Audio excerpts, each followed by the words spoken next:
dua dari mereka ini tiba-tiba ada yang berdiri dalam posisi matanya masih terpejam.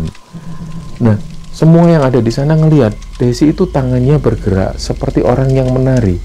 Ternyata si Amel juga mengalami hal yang seperti itu. Dari situlah mereka merasa, waduh, ini dua orang ini kesurupan.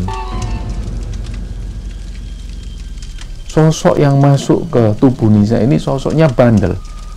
Karena berulang kali dibacakan ayat suci Al-Quran, masih nggak mempan, dia tetap ada di sana, dan tiba-tiba suaranya berubah jadi berat. Akhirnya satu orang pendaki ini tanya, "Assalamualaikum warahmatullahi wabarakatuh." Ternyata sosok yang masuk ke tubuh Nisa ini nyaut, "Waalaikumsalam warahmatullahi wabarakatuh."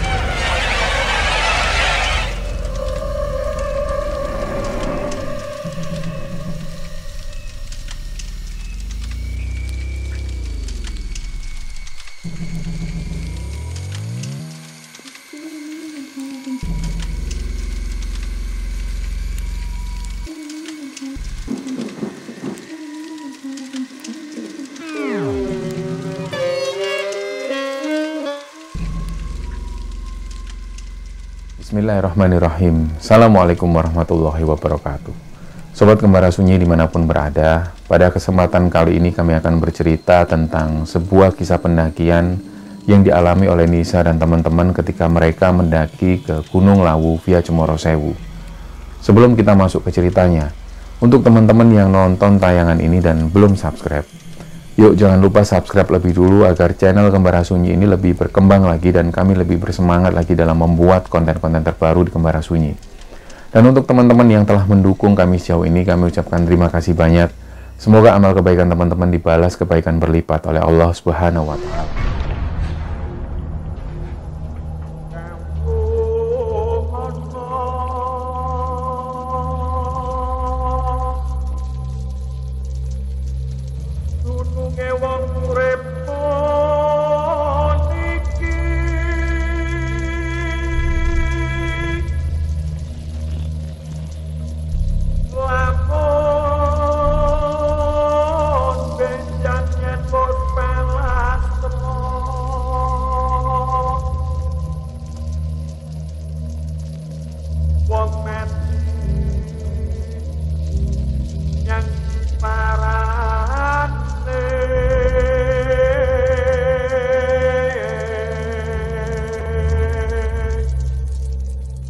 Untuk cerita kali ini, kita akan cerita tentang cerita pendakian yang dialami oleh Nisa dan teman-teman ketika mereka mendaki ke Gunung Lawu via Cemoro Sewu. Jadi cerita ini dikirim oleh sobat kembara yang namanya Nisa. Nisa ini asalnya dari Pacitan, Jawa Timur. Sebelumnya Nisa cerita bahwa di tahun 2021 itu, di pertengahan tahun dia menjalin hubungan dengan seorang cowok namanya Dandi. Nah, selama perjalanan itu Nisa ini cerita bahwa dia juga sering naik gunung. Dan dari situlah ketika dia jalan sama cowok yang namanya Dandi ini, dia semakin kenal dan semakin tahu karakter Dandi ini seperti apa. Jadi banyak cerita-cerita dari orang-orang di sekitar Dandi dan juga terutama dari keluarganya Dandi sendiri bahwa si Dandi ini punya satu, bisa dikatakan satu kemampuan yang tidak dimiliki oleh orang-orang lain, bahwa dia bisa melihat sesuatu yang tak kasat mata. Dan dari situlah Nisa juga percaya bahwa Dandi ini sangat sensitif dengan hal-hal yang semacam itu. Nah, berjalannya waktu, singkat cerita, pada waktu itu di bulan Desember tahun 2021, Nisa ini ada masalah sama Dandi. Jadi ada beberapa hal yang membuat mereka saling tidak bicara satu sama lain. Jadi suasana hubungan mereka ini dingin. Dan pada waktu itu, karena Nisa ini biasa cerita ke sahabatnya, dia punya sahabat yang namanya Desi. Ketika ada masalah apapun, dia selalu cerita ke Desi. Nah, Desi ini juga sering naik gunung dengan Nisa. Nah, pada waktu itu Nisa datang ke rumah Desi, dia cerita seperti biasa, seperti layaknya seorang cewek yang curhat ke sahabat ceweknya. Dan pada waktu itu dalam obrolan-obrolan ini ternyata Desi ini juga curhat tentang cowoknya. Nah, Nisa cerita bahwa waktu itu dia lagi ada masalah sama Dandi. Dia cerita ke Desi semuanya. Dan waktu itu singkat cerita Desi ngajak Nisa untuk naik gunung. Ya udahlah Nis, biar nggak seberapa ruwet kita ngurusi hal-hal semacam itu, gimana kalau kita naik gunung? Kan kita juga lama nggak naik gunung. Akhirnya mereka pun sepakat. Waktu itu Nisa sempat tanya ke Desi, kapan kita naik gunung, kapan? Minimal biar kita bisa ada persiapan. Nah, akhirnya mereka koordinasi di chat WA, karena Desi waktu itu nunggu kabar dari teman-teman yang lain. Nah, Desi ini punya cowok yang kita sebut namanya Angga. Nah, Angga inilah yang nantinya akan jadi tim leader untuk pendakian mereka ke Gunung Lawu itu. Jadi selama 3 hari setelah Nisa ketemu dengan Desi, mereka saling berdiskusi. Dan ternyata setelah 3 hari itu ditentukan, pada hari yang ditentukan mereka akan naik menuju ke Gunung Lawu via Cemoro Sewu. Setelah semua disepakati, akhirnya yang berangkat ini ada sekitar 8 orang. Dan pada hari H, ketika mereka berkumpul, dicek lagi, semua perlengkapan dicek, dan ketika semua siap, dari Pacitan itu mereka berangkat jam 6 pagi. Dan mereka rame-rame 8 orang, dan sebelum berangkat waktu itu Nisa ini sempat ngabari ke Dandi. Dia sempat ngabari meskipun mereka lagi ada masalah, Nisa tetap menghubungi ke Dandi bahwa hari itu Nisa ini mau naik gunung bersama teman-temannya menuju ke Gunung Lawu. Nah, hal itu pun setelah dilakukan Nisa, mereka berangkat dari Pacitan, dan singkat cerita siang hari barulah mereka sampai di base camp Cemoro Sewu. Begitu pertama kali mereka sampai, mereka istirahat sebentar. Ada beberapa di antara teman-teman ini yang juga melaksanakan sholat, dan ada juga yang makan. Kembali lagi mereka cek perlengkapan itu, dicek kembali, dan singkat cerita sekitar jam 2 siang, mereka pun mulai berangkat. Mereka mulai naik, 8 orang ini naik, dan Angga yang menjadi tim leader. Nah, dalam perjalanan itu, mereka belum mengalami kendala apapun. Singkat cerita ketika mereka sampai di pos 1, istirahat sebentar, dan gak lama setelah itu mereka melanjutkan jalan lagi. Nah, suasana ini sudah mulai turun kabut karena suasana sudah semakin sore. Singkat cerita ketika mereka sampai di pos 2, kabut ini semakin tebal karena waktu itu posisinya sekitar jam 4 atau jam setengah 5 sore. Mereka istirahat di pos 2, ada yang ngobrol, ada juga yang juga duduk-duduk di sana istirahat. Nah, ketika di pos 2 inilah Desi manggil Nisa, Nis, anterin aku buang air kecil. Oh ya sudah, akhirnya diantarlah Desi ini menuju ke satu tempat. Begitu Desi buang air kecil, Nisa nunggu nggak jauh dari situ, dan nggak lama setelah itu Desi ini tiba-tiba pandangannya sudah beda ke Nisa, kayak ada rasa takut dari wajahnya Desi. Nisa tanya, kamu kenapa Des? Nis, ayo cepetan, aku tadi lihat sosok nenek-nenek di sana ngawasin aku. Dan Nisa ini tahu bahwa mata Desi itu memang kelihatan sekali kalau dia ngelihat kanan, ngelihat kiri, kayak seolah-olah panik. Dan ketika selesai dia buang air kecil, Desi mengungkapkan bahwa pada saat dia buang air kecil ini, dia ngelihat ada sosok nenek-nenek. Dan sosok nenek-nenek ini ngawasi Desi.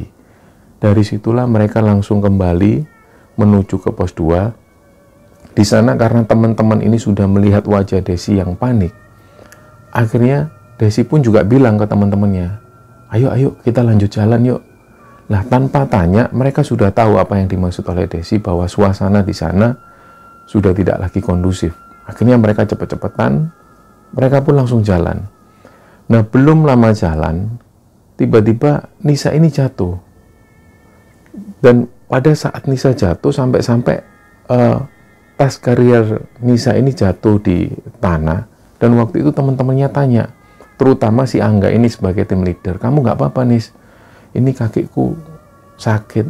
Karena waktu itu Nisa ini jatuhnya ketika dia naik, terus tiba-tiba Nisa merasa kalau kaki sebelah kanan ini ada yang narik. Dari situlah dia jatuh. Karena beberapa teman yang lainnya menganggap jalannya ini normal, nggak ada satu jalan yang terjal. Jadi mereka membenarkan, mungkin memang benar yang dikatakan Nisa, bahwa Nisa merasa kaki sebelah kanan ini seperti ada yang narik, dan waktu itulah Nisa ini jatuh. Nah, karena situasi Nisa yang seperti itu, akhirnya beberapa teman ini coba mijit kakinya Nisa. Dan si Angga tanya lagi ke teman-teman yang lain, ini gimana? Kita balik ke pos 2, kita istirahat dulu, kita ngecamp di sana atau lanjut jalan. Dan ternyata ada masukan dari teman-teman yang lain, udahlah kita lanjut jalan aja. Sampai di pos 3 kita istirahat dulu, biar tas Nisa ini aku yang bawa. Oh ya sudah, akhirnya sepakat tas Nisa ini dibawakan salah satu temannya, dan mereka pun lanjut jalan lagi. Karena waktu itu Nisa sudah bisa jalan seperti biasa. Mereka pun jalan semakin naik dan suasana ini semakin gelap. Singkat cerita, ketika mereka sampai di pos 3, mereka istirahat dan mereka memutuskan mengeluarkan kompor, mau masak-masak di situ, sekalian beberapa teman ini ada yang sholat maghrib. Nah, begitu ada yang mau persiapan sholat maghrib, ada juga yang persiapan masak. Di sana ada perdebatan kecil. Jadi Nisa mengaku ternyata ada 2 temannya yang cewek ini mengaku mens. Nah, karena situasi mens inilah yang membuat mereka ini berdebat. Ini gimana sih kok kamu itu mens, kok nggak bilang dari awal? Tapi beberapa teman yang lainnya juga sebenarnya nggak ada masalah. Nah, terjadilah perdebatan di situ karena Nisa merasa dia nggak mau ikut dalam perdebatan itu. Akhirnya Nisa memutuskan untuk sholat maghrib. Selesai sholat maghrib, mereka pun makan seperti biasa. Makan, ada juga yang ngobrol. Nah, tiba-tiba selesai makan, mereka istirahat sebentar. Nah, pada saat istirahat inilah suasana di pos 3 ini gelap. Tiba-tiba ada 2 orang teman Nisa, yaitu si Amel dan si Desi. Dia ini matanya terpejam, dan gak lama kemudian 2 dari mereka ini tiba-tiba ada yang berdiri dalam posisi matanya masih terpejam. Nah, semua yang ada di sana ngelihat Desi itu tangannya bergerak seperti orang yang menari. Ternyata si Amel juga mengalami hal yang seperti itu.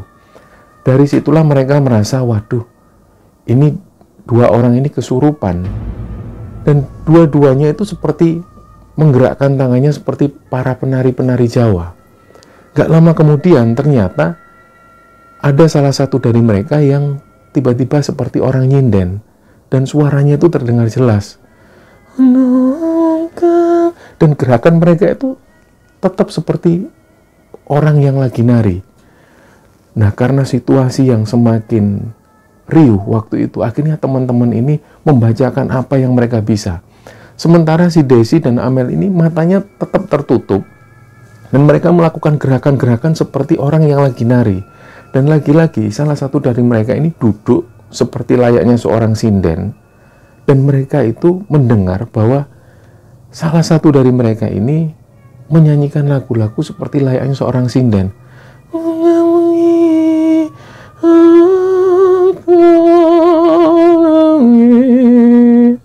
Nah, karena suasana yang di sana ini gelap, dan apalagi yang kesurupan ini ada 2 orang, paniklah mereka. Dibacakan sesuatu yang mereka bisa, sampai pada akhirnya setelah sekian lama, sekitar hampir 1 jam, barulah mereka ini tersadarkan dan mulai bisa membuka mata. Nah, ketika ditanya, Desi dan Amel ini seperti nggak mengalami apapun, dia seolah nggak sadar. Jadi karena kejadiannya seperti itu, akhirnya mereka memutuskan, ya sudahlah, kita nggak usah ngecamp di sini, kita lanjut jalan aja. Nah, begitu mereka prepare, mereka masukkan kompor dan lain-lain, dari arah kejauhan itu mereka semua dengar ada perempuan yang ketawa, dan ketawanya itu cekikian. Dan pada saat itulah mereka semua ketakutan. Tiba-tiba salah satu dari mereka, termasuk si Nisa ini, dengar ada suara laki-laki. Suara laki-laki ini berat. Dia itu bilang, "Woi Muduno, pek pengen selamat Muduno." Nah, karena suara ini samar-samar dan mereka waktu itu lagi sibuk, jadi mereka langsung cepet-cepetan. Sementara suara perempuan yang cekikian ini terus terdengar, dan hampir semua mendengar suara perempuan yang cekikian itu. Nah, karena mereka panik, mereka pun lanjut jalan.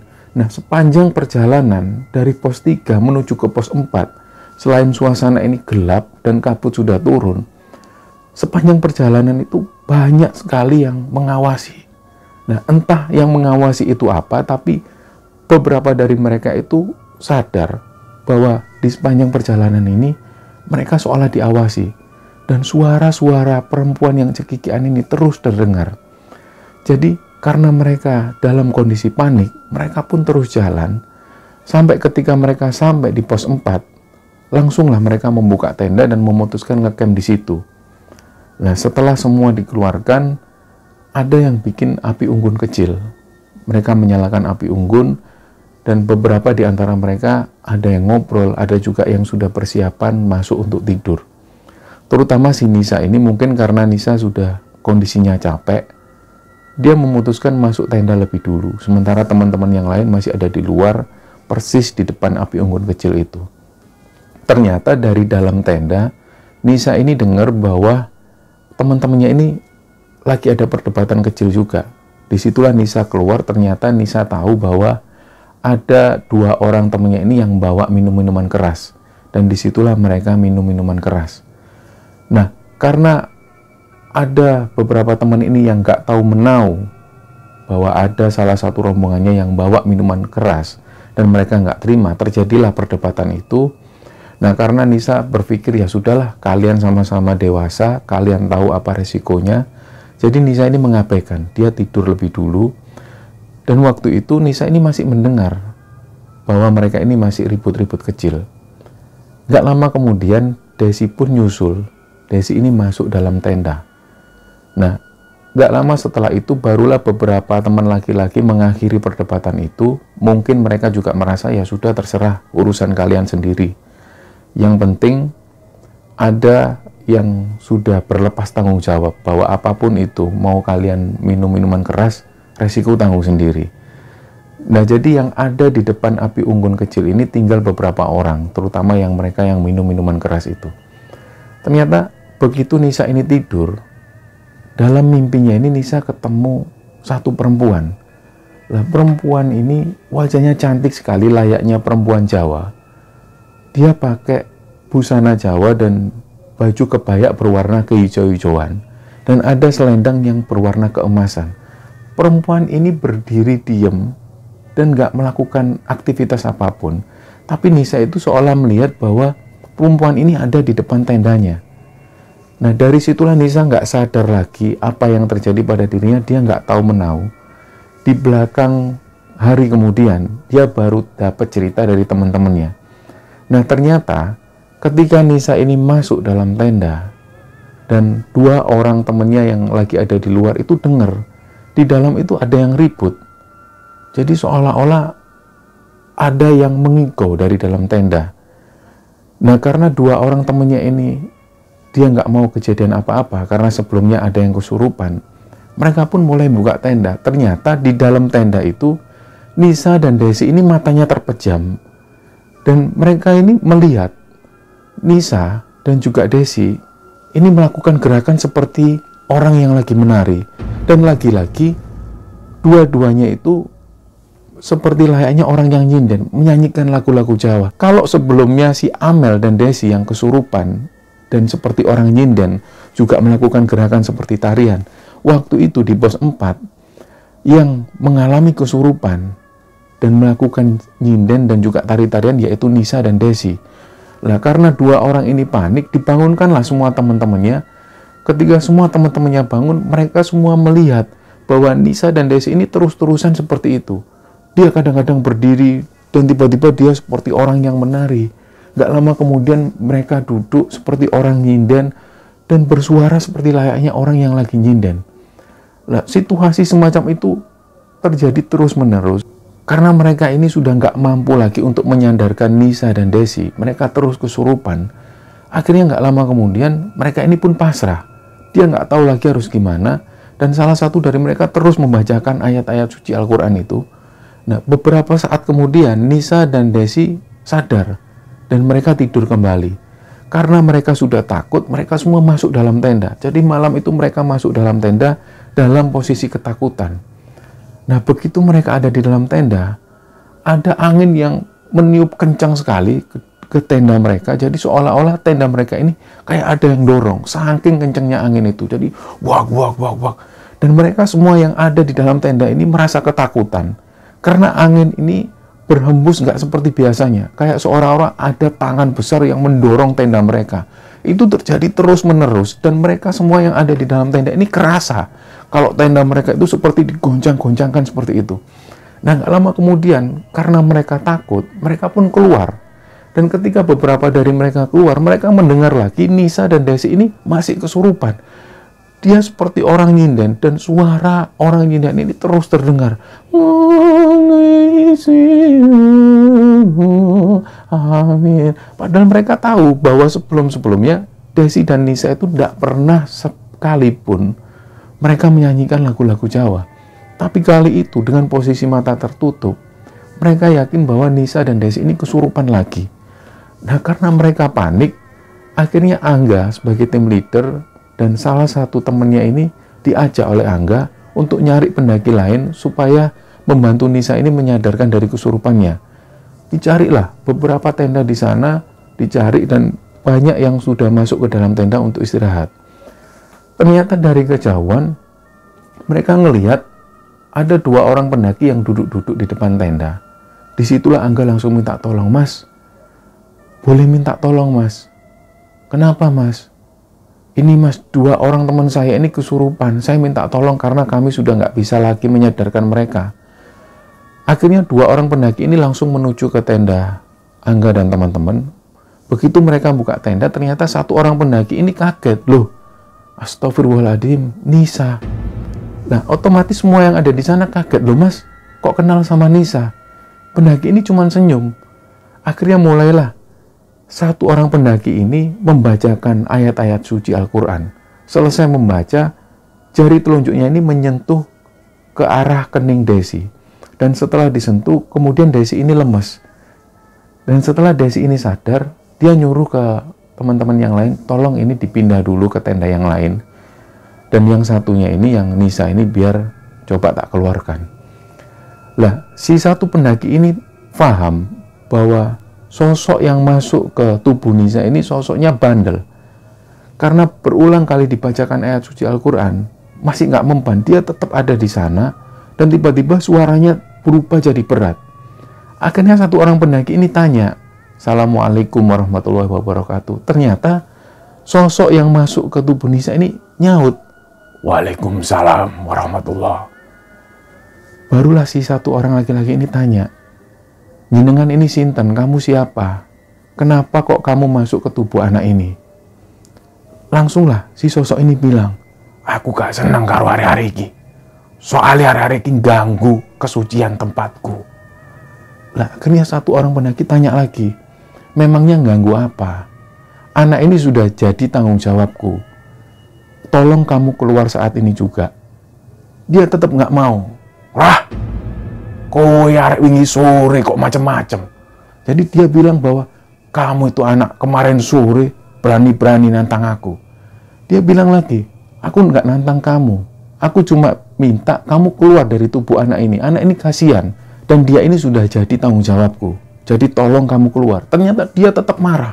"Wah, nek hari-hari ini mati kabeh, aku gak bakalan metu." Nah, dari situlah semua yang ada di sana ini ngelihat si sosok pendaki ini mengeluarkan sesuatu. Ternyata dia mengeluarkan keris. Keris ini berwarna seperti keemasan dan ada kembang kantil di situ. Begitu sosok pendaki ini mengeluarkan keris dan dia bilang, "Kowe ra ngerti aku iki sopo. Kamu ndak tahu aku ini siapa." Nah, ternyata sosok yang masuk ke tubuh Nisa itu tiba-tiba langsung tangannya membentuk seperti ini dan dia mengungkapkan rasa minta ampun. "Ngapunten Raden, ngapunten Doro." Lah, semua itu juga heran. Loh, kok tiba-tiba si sosok ini tiba-tiba minta maaf? Dan selanjutnya si sosok ini bilang sekali lagi, "Saya ndak tahu kalau ternyata itu jenengan. Saya minta maaf, saya minta maaf." Terus-terusan seperti itu. Akhirnya si 1 orang ini bilang, "Ya sudah, kamu keluar. Saya sudah bilang dari tadi, aku wis ngomong ket mau, kowe tak kongkon metu." Dia minta maaf sekali lagi dan akhirnya sosok ini pun keluar.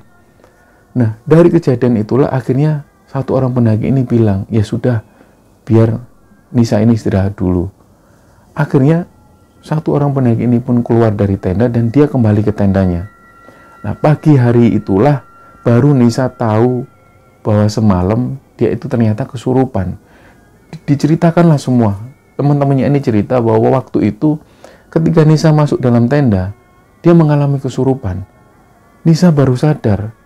Ketika itu dia cuma merasa dia mimpi ketemu sosok perempuan, dia pakai baju hijau dan pakai selendang berwarna keemasan. Setelah itu dia nggak ingat lagi. Dan Nisa baru tahu dari teman-temannya bahwa malam itu ternyata dia kesurupan. Nah, teman-temannya bilang, kami kesusahan nih kemarin malam itu. Karena sosok yang masuk ke kamu dan Desi ini sosoknya benar-benar jahat. Sampai pada akhirnya teman-teman ini nyari pendaki. Nah, kebetulan ada 2 orang pendaki yang bantu kita. Lah, si pendaki ini kok bisa kenal sama kamu? Lah, Nisa juga heran. Terus di mana orangnya? Aku mau ucapin terima kasih.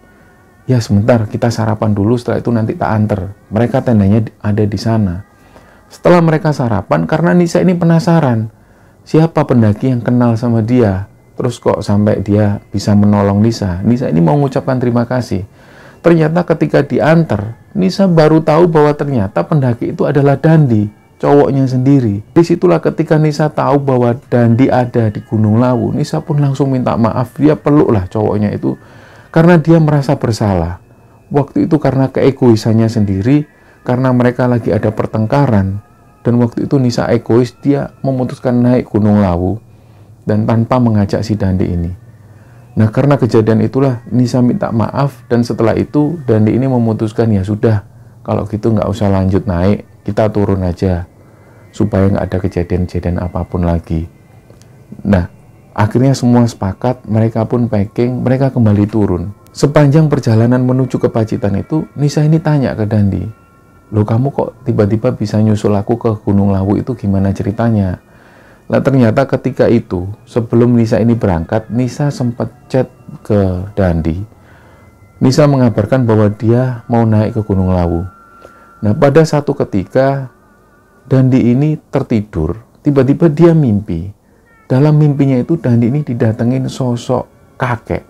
Kakek ini pakai jubah berwarna putih, dan si sosok kakek ini bilang, "Le, kowe nyusul ning Gunung Lawu. Nek rapingin konco mono opo-opo, kuwi mrono budal, tulungen bocah-bocah iku, mesake."